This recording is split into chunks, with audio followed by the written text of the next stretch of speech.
While the Splatoon 2 developers regularly release new weapons and stages for the online multiplayer modes, fans of the single-player offerings were never promised additional story content.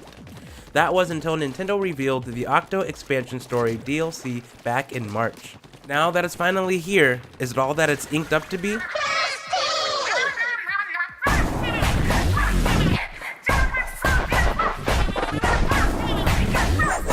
The Splatoon 2 Octo Expansion takes place after the events of the main campaign, but you aren't required to beat the main campaign to access the paid content.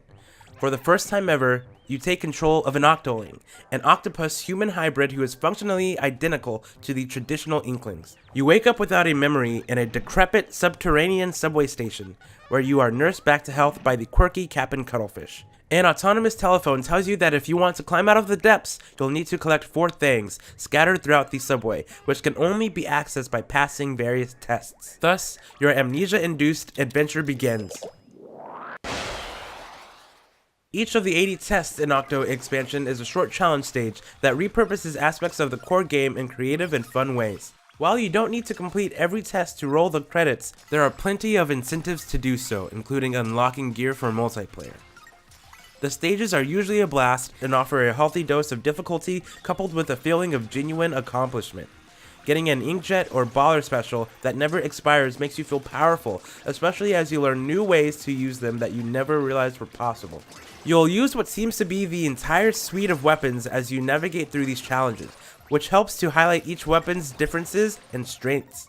This provides a relatively risk-free way to acquaint yourself with the game's arsenal and legitimate use cases that can be helpful in multiplayer.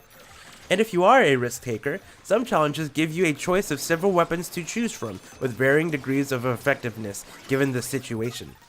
There are still a few stinkers in the mix, unfortunately, that are either tedious, contain cheap or inconsistent fail states, or are just plain boring. Luckily, every stage can be skipped if you really don't want to or are unable to complete it. There's a surprisingly deep story woven in between Octo Expansion's bite-sized challenges. The exposition is delivered through in-game cutscenes, a series of hilarious chat logs, and even contextually through clever level design.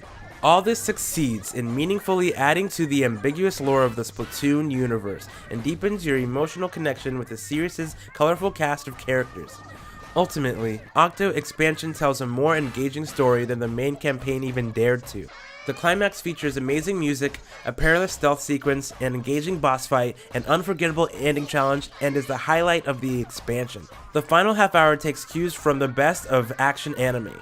It's ridiculous, over the top, and downright fun. The same playful spirit is carried throughout the entirety of the expansion. Splatoon first debuted in 2015, but it has already become one of Nintendo's most beloved franchises. Octo Expansion convinced me of this after making me feel nostalgic for Splatoon in ways I didn't even think were possible for such a young series. The game finds a perfect balance between revering the source material without ever taking itself too seriously. It is consistently hilarious and thrilling over the course of its dozen hours. If you're a fan of Splatoon, you'll want to wrap your tentacles around this gem of a game as soon as you can. To hear more about how Splatoon 2 Octo Expansion enhances the main game and also about some of my critiques, check out my full review on TopShelfGaming.net.